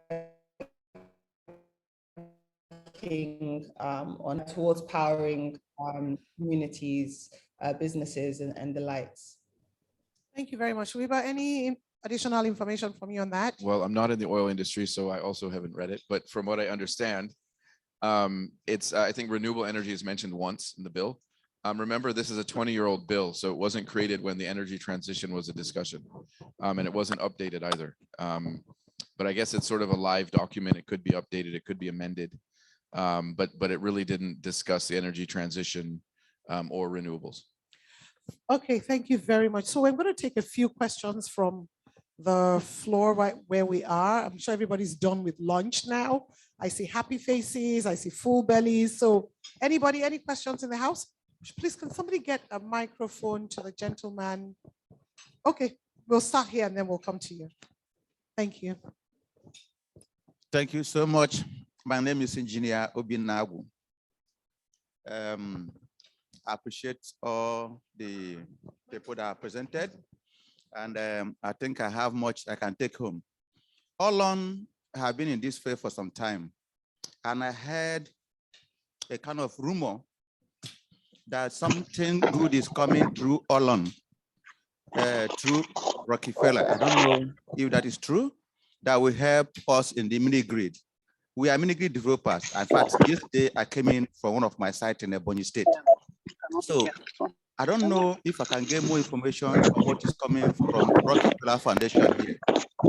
And I also believe that the women who are here, because the adage said that behind every successful man is a woman, and I know it's vice versa too. So I know some of them are already familiar with what is going on, and I think with this kind of platform, we can get more information to play with so that we can do more. So I don't know, sir, if I can get more information on what is coming through Rockefeller. Thank you. All right, so I'm an ex-Rockefeller staff. So yeah, there is a partnership coming between Rockefeller. Well, Rockefeller is already one of our investors, but there is something new that's coming that will be very good for you. But I can't tell you anything more than that. But what's the name of your mini grid company? Sorry? Okay. All right. Why haven't you applied for funding before? We've not applied to you before. Okay. But we started something with Odyssey procurement. And then we had some meeting with the people that came in some 2 months ago from Rockefeller. And then we met in Abuja. So, but they said there's something going on, and I've been opening my ears wide so that I can. Okay, just keep your ears open. Thank you so much. There's another gentleman on the other table. Please just let us know. So this is WIMBIZ. Why are there only men asking I don't questions? know. Well, we're he for she's. So, I mean, interesting enough, I had a chairperson in the studio this morning. Thank you very much for being my guest. How come you got here before she did? Well, she had other assignments. I think that's what I started to actually mention. My name is Stephen Ipalabo Lawson. I host the NTA Business Matters, which I basically had her on the show. Please make sure you watch it. And she was so excellent in that interview. I also used to host the NTA Our Warming World Going Beyond Green, which was a climate change program. Now, my concern is this. I mean, obviously, there's a huge opportunity in this space with regards to how women themselves can take advantage of a lot of the business opportunities that renewable energy actually brings about. But I need us to have a clarification. It's natural gas, renewable energy, or clean energy. So we need to have that addressed. And secondly, the 26th edition of the United Nations, conference, the Paris Agreement COP26 is going on, and or it's supposed to start sometime next month. And we know that Nigeria is signed up to the Paris Agreement, and we have the indices, the national determined contributions, I believe. How do all of these actually fit in? Because I know there is a trading that goes on in the climate ecosystem that we also can actually not just make contribution, but can access funds with that in that regard. And I think Dr. Weber, I would like you to touch on that. And finally, whether she, as the case might be, finally, are there startups in the renewable energy space that can access funds without necessarily getting my grandfather's death certificate? Full stop. So Anita, can you talk about the COP26? That's a government thing. They go and negotiate Yes, and talk with the grammar while we make money. So Funny enough, under the Nigeria electrification project, we do have a consultant who is helping us with regards to collecting carbon credits, because yes, the program essentially promotes renewable energy. So we are very much working towards that. To the first question, which was whether natural gas is considered renewable energy or clean energy. I'm a lawyer, but from my experience, I believe that natural gas isn't renewable energy. I wouldn't say it's clean energy, but I would say it's cleaner energy. So it's cleaner than diesel, for example. Thanks.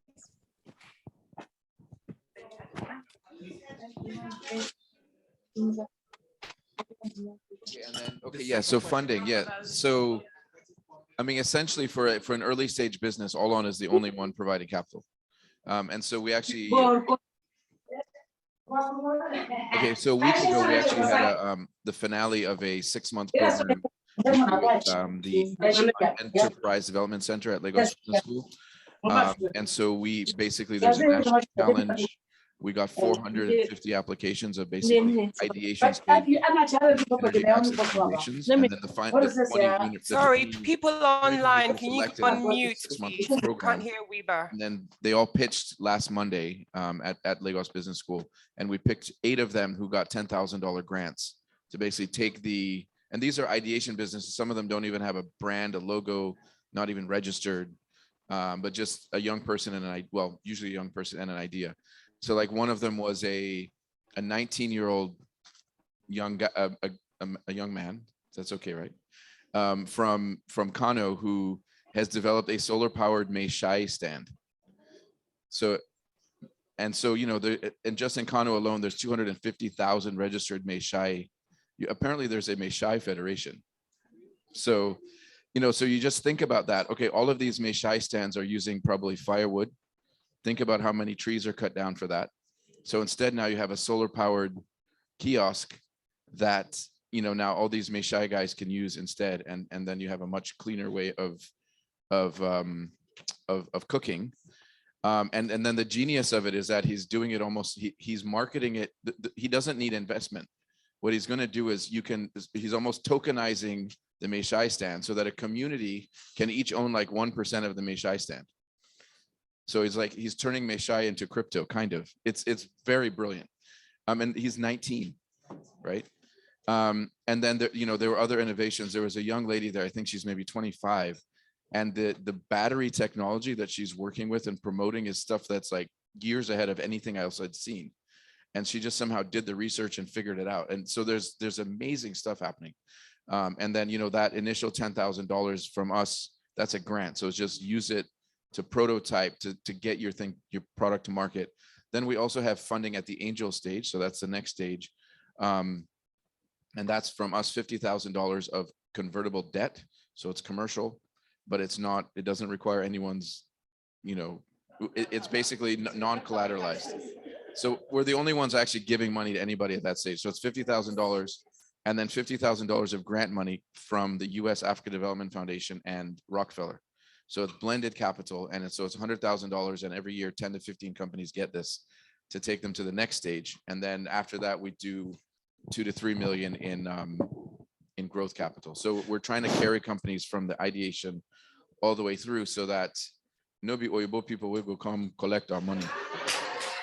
All right, Dr. Weber. We'll build Nigerian companies that will go and take Oyibo money and bring it here. Make you no vex. I go invite you for business matter. Mo could talk all this one. We'll discuss the details later. We have just a few more minutes. Are there any ladies in the room who have questions? Thank you. Okay, let's start from this table. We haven't had anybody speak on this table. Okay, all right. Somebody already has a microphone. Oh, hello everybody. My name is Moshokbe Fuluafayo. Can you put your microphone closer so we can hear you? What? Oh, okay. So from a lawyer standpoint, actually, I can't help but ask, you know, and this question goes mostly to Miss Anita over there. I'd like to know, you know, are there any is there anything in the works to make the NERC REA Establishment Act, accessible to the common man, to people, everyday people, laymen, people who are not exactly in the space, exactly, everyday people? You see that with Child Right Acts, all these other acts and legislations, statutes and all of that, it's accessible to everybody. So could we have something like that that gives more enlightenment to, everyday people too? Thank you. So Anita, where can we find your act broken down into common man's language? On the All On website. Oh, the All On website. Listen, I'm not sure if you can hear me. Can you hear me?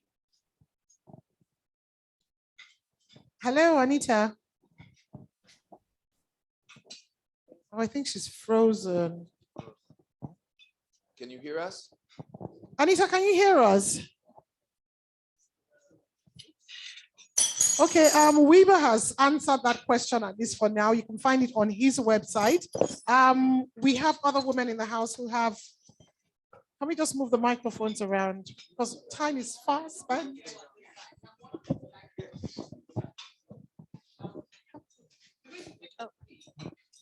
Okay, let's take the 3 questions and then we'll just answer them. Okay, good afternoon, everyone. My name is Bankesha Tommy. I am a leadership and executive coach. And when we talked about there's lots of things to do in the energy space, I thought, well, how does coaching fit into it? But I suppose the question I would like to ask is, in terms of companies growing. Okay, I'm back now. Can anyone hear me? Yeah, we can. Thanks. Oh, do you want her to answer? We're going to ask a few questions and then we'll let you and Weber deal with them accordingly. Okay, go ahead. I will perhaps address the specific question to All On. What? Can anyone hear me now? Yes, ma'am. Yes. Yes, we can. Okay, great. What are some of the things in place that, do we want her to answer? Okay. What are some of the things in place that All On has in relation to leadership, management, performance? Empowering was a word that you used, and I thought that was very interesting, play of words. But if women are going to come into this space, a lot of them are going to need empowerment. A lot of them are going to need training. A lot of them are going to need coaching. A lot of them are going to need confidence boosting. What do we have in place in your particular initiative and in the energy space that someone like me can step into, or anyone else who needs that can step into and provide? Since it's such a specific question, let me answer.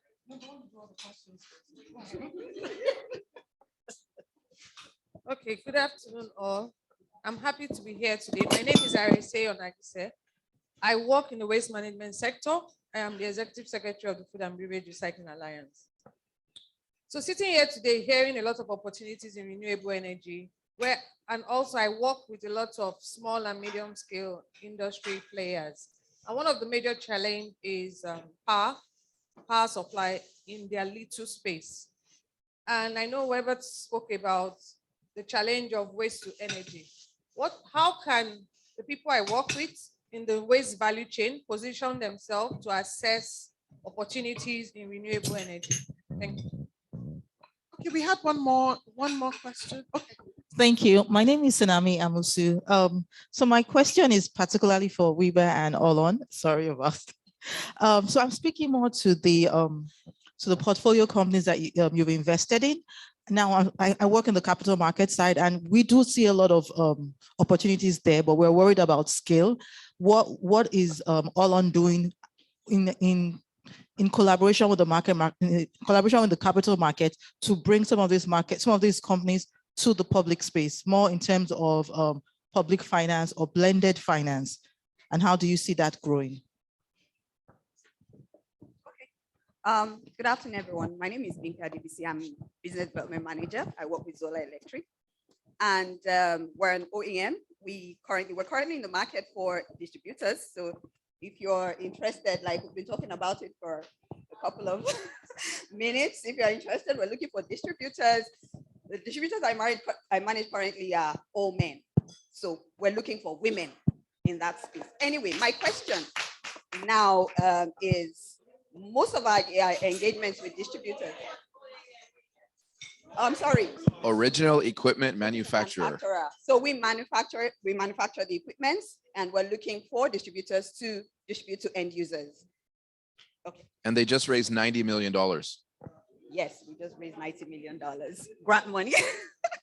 So I haven't asked the question. So my question is, most of the distributors we have currently, the issues they face is in the aspect of importation, bringing in this equipment from, wherever, Asia and all of that. So the bureaucracy surrounding that is kind of like a blocker for many people.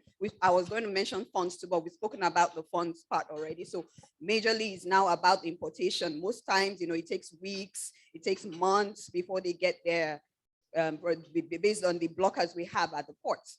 So is there anything that we can do for them? Are there, like pointers we can give to them to ease their pain? That one is government. Thank you very much. So we've had 4 questions. WIMBIZ and Anita, the floor is yours, because we'll be wrapping up immediately you're done with these 4 questions. Okay, great. Can you hear me now? We can't hear you. Anita, are you muted?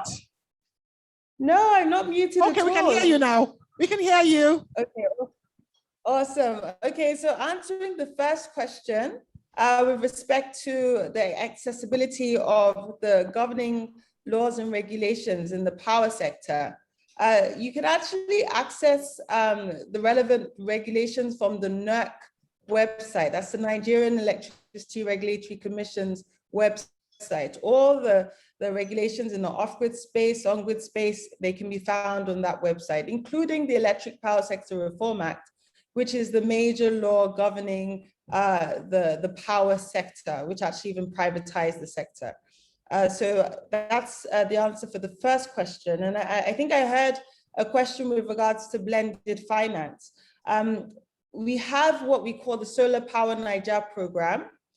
This is where federal government of Nigeria, through the Rural Electrification Agency and the Central Bank of Nigeria, is providing low interest, so single-digit interest loans for Nigerian-owned companies in both the upstream and downstream sectors in the renewable energy space. So for example, if you want to embark upon establishing a manufacturing plant for renewable energy equipment and materials and so on, you can access single-digit low-interest loans from the Solar Power Niger program.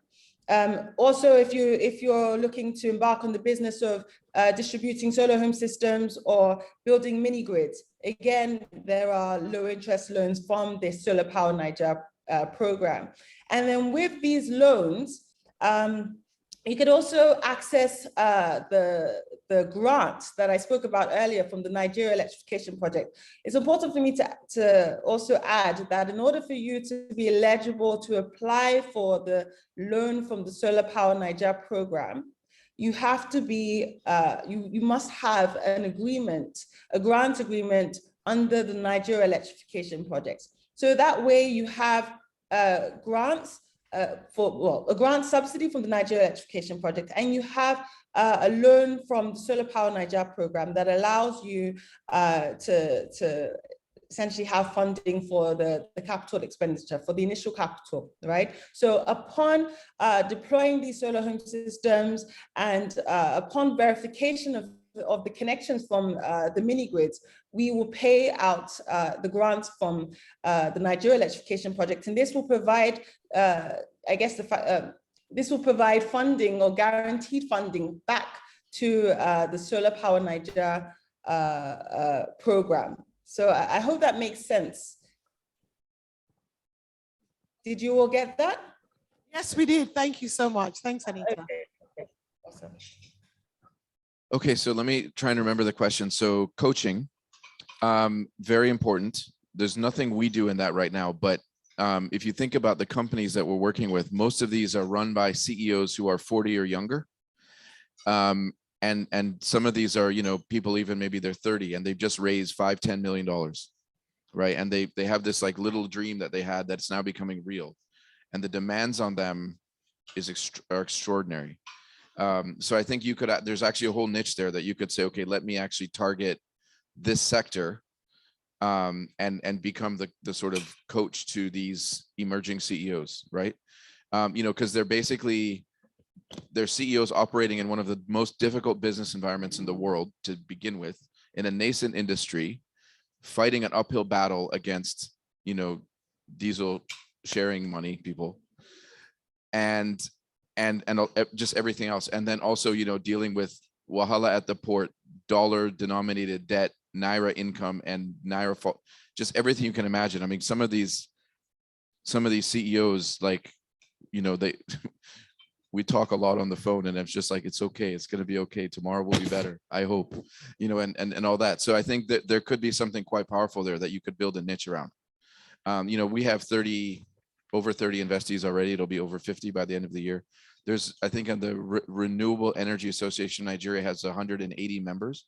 So it's a decent, you know, number of companies that are growing, and all share these problems. And many of them are quite young and inexperienced. So I think coaching could actually be, you know, a brilliant thing. And I mean, talk to Jade, see if there's something we could actually do to develop something with you, to co-create something with you. The second question was, yours was this? Okay, so what was the question again? Waste management. So I think a couple of things. One would be to, I think, talk with Anita about the REA's new sort of R&D program, because there could be some grant money to kind of study what could be done. The other entity to connect with is the Nigeria Climate Innovation Center. That's actually the partner that we work with at the LBS. And actually some of the ideation businesses, there is a waste to power element. Usually though, it's agricultural waste. But I think if your members are gathering a large enough quantity of waste, it could start changing the economics. So I think, and we can connect you to NCIC, and then Anita can connect you to the research people there. And then Zola, they're a competitor to one of my companies, but they're still good people. The question was the port issue, right? So I think part of that is I mean, even the REA, you know, sometimes we have companies that are in that situation where they have stuff coming in, customs is problematic, delays, ask for taxes that shouldn't be there. And I even reach out to the MD of REA or the head of the NIPC, and everybody is very helpful, but customs is a country of their own. They have targets and they don't really care. A few years ago, solar panels were supposed to be 0% import duty. And then suddenly they changed it and said, oh, no, sorry, these are generation equipment. So now it's the same import duty as a generator. Now, if you import a solar panel that has no diode, so that it's basically a piece of furniture, it's tax-free. But then you're basically importing nothing of value. As soon as you add that additional piece, then it's like 10-15% tax, and it's random. And that's part of the problem, is it's hard to build. It's 2 o'clock. Thanks for the warning. I have to get to the Super Eagles match soon, so please, my tickets are you holding my tickets? Okay, thank you. All right, so it's really problematic. But what the gentleman back there mentioned, the engineer, is we're working on something with Rockefeller, with Odyssey, to aggregate demand. And so like you could say, okay, we're gonna, obviously Zola has some equipment that's particular to Zola, but the panels and everything else is roughly the same. And so, you know, we'll aggregate a lot of mini grid providers, solar home system providers, and say, okay, let's, instead of each of you ordering by yourselves and suffering the customs dealing with you one by one, you're now coming in, maybe 20 of you at the same time. Maybe there's 30 containers, it's all coming in one order. And then there's sort of, first of all, the cost is less because of the purchasing. But then even once it arrives, then you now have this big enough that you can kind of now collectively say, okay, with something at that scale, probably the REA MD could do something, or at least maybe they won't try and, you know, shake you down because it's bigger and more high profile, that kind of thing. So it's something, so maybe he can give you the contact Odyssey to get into that program. And then there was what was the other question? Oh, the blended finance. So capital markets, like you mean you work at where stock exchange, what you work at the stock exchange? Okay, so I think most of the companies we invest in are still probably 3 to 5 years away from the capital markets in terms of their size. Although we should talk about the because there's like an intermediary market, right? We should talk about that because some of them are close to that probably. But then the bigger solar companies, the commercial and industrial solar companies, which is above what we focus on, like Starsight and Daystar, I mean, they're probably getting to be $100–150 million valued companies. So some of those, I mean, they could be moving towards listings, I guess. But anyway, we should let's talk. Thank you very Is much. that- Please, could you give my panelists a round of applause? They've done very well in informing us. They've done very well in educating us. They have answered all our questions, and my head is buzzing with ideas of things that can happen. Areas where I think I'm going to lend my voice in the area of advocacy. I know that we're about 3 or 4 minutes behind schedule, and we need to wrap up very quickly. But I mean, this doesn't mean you guys all dash out of the door. There are lots of business cards to exchange. WIMBIZ is very, very big on networking.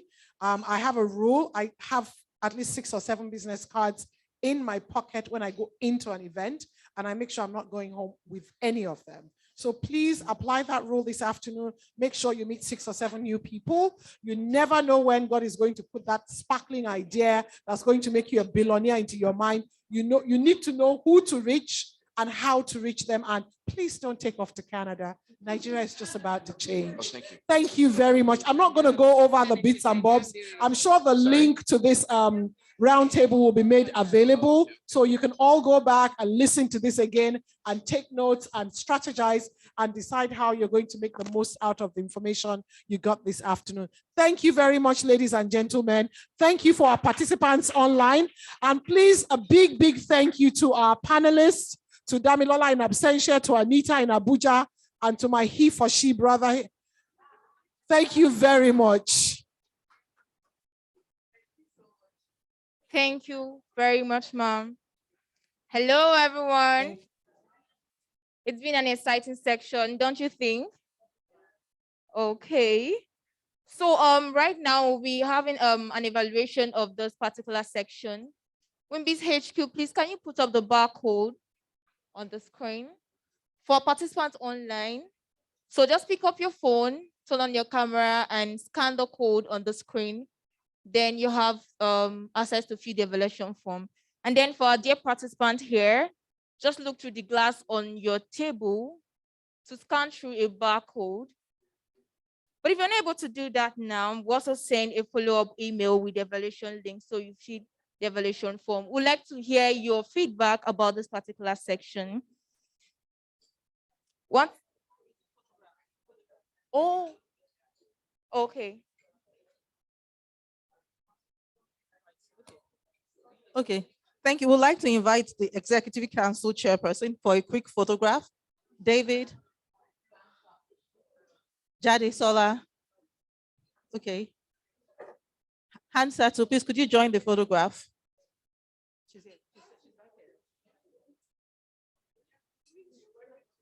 The green. With. Okay. Are we ready?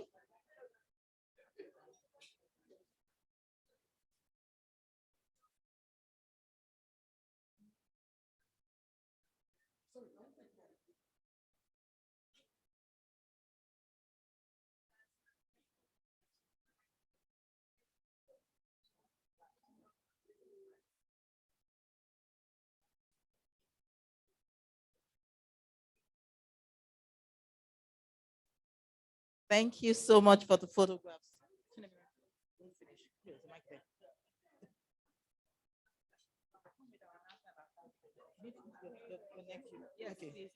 Thank you. Would like to invite our WIMBIZ Executive Council Chairperson to give a vote of thanks and talk to us about WIMBIZ.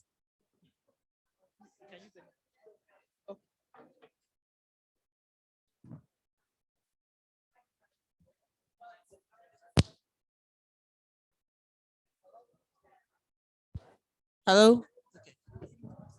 I can see that everyone had a really, really good time. I'm loving the energy in the room. I have to first start by thanking everybody for making it out. We've had most of our roundtables virtual ever since the pandemic hit. And I believe this is our second hybrid one. So we are always very happy to see a number of our usual suspects. I've seen a few who were with us before we had to go offline, or rather go online. I think the other first thank you for me would be to the All On team. They have been so supportive. They were the same sponsors for our first physical that we had a few months ago, and then this one as well. So when we were introducing him and someone said he was a he for she, it's very, very true. The entire All On team, and in particular, WIMBIZ has been awesome and amazing. We are very grateful. Of course, I have to thank the amazing panelists. You know, they found a way to break down such a technical conversation into very easy to understand steps and language. And the most illuminating for me were the opportunities for us as women. Because I mean, walking into the room, when you hear renewable energy, you're sort of, you know, I'm not an engineer, I can't do it. But they really showed us the different ways that we can engage. And I please encourage every woman who is here today, and even to those who are not here. So those of you who have friends, please go back and spread the message. I think this is a sector that women really have an amazing opportunity to step into and to take control of. So Anita, Damilola, and of course, our moderator, Ronke, thank you so, so, so much. Thank you also, Senami. I know this is a labor of love for you. She's on the Roundtable committee and she's often having to compare and sort us out. So we really do appreciate you. I think the things I'll leave you with are two things. The first one is one of the comments that I believe it was Anita and Damilola had sort of said in their conversation was about us being intentional as women to uplift other women, give other women opportunities. And at WIMBIZ, we call it the WIMBIZ, the sisterhood. So I really want everyone who leaves here today, whether you're male or female, to be very intentional around what are you creating for others. And that brings me to my last comment around the conference. So this year, the WIMBIZ 20th annual conference comes up on the 4th and 5th of November. And it's our 20th one. Can you imagine? We'll be celebrating legacy. That's the theme of this year's conference. And the reason we chose that theme is twofold. One, we're celebrating the awesome legacy of WIMBIZ because it's an awesome organization. But we're also encouraging our delegates to think about their own personal legacies. What are you doing to make the world a better place? And what can you do? So please make sure you visit the WIMBIZ website and register for the conference. I believe the early bird registration ends tomorrow. So if you want to make sure you get a ticket at a reduced price, do register by tomorrow. And for those who are going to be attending virtually, because it's a hybrid conference, we're going to have limited physical seats, about 350, and then we'll have unlimited virtual seats. We have an app which has been specially designed for us. It went live yesterday. And in fact, some people are watching this roundtable on the app. So we're using it to test to see how perfect it will be by the time we get to the conference. So please make sure you register to attend. I promise you that it will be one of the best conferences you have ever attended. We look forward to welcoming you. We look forward to celebrating legacy. Thank you so much. Over to you, Senami. Thank you so much. Thank you. Chinemere, are you here? Thank you very much for our participants online. As Chinemere said, we appreciate our sponsors All On. They have been an advocate for women in renewable energy. We appreciate them and we thank them for supporting the October CEO Roundtable. We also invite our dear participants to join us and renew their membership. We have upcoming events, as our EC has said, the WIMBIZ Institute Training, Thursday, October 14th, 2021, WIMBIZ 20th Annual Conference, Thursday to Friday, November 4th and 5th, sponsor a girl for the 20th annual pre-conference event, Big Sister Program, kindly visit the WIMBIZ website, www.wimbiz.org, to register for the upcoming events. We'd like to thank our panelists and our moderators, and we have to thank even our participants here in this hall. Thank you so much, and have a lovely day.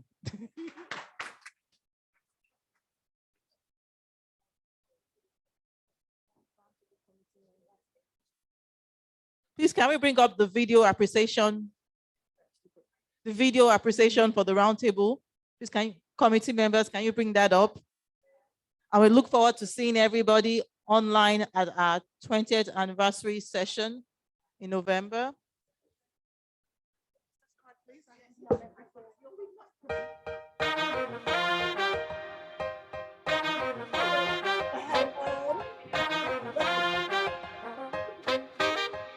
Omido for the beat.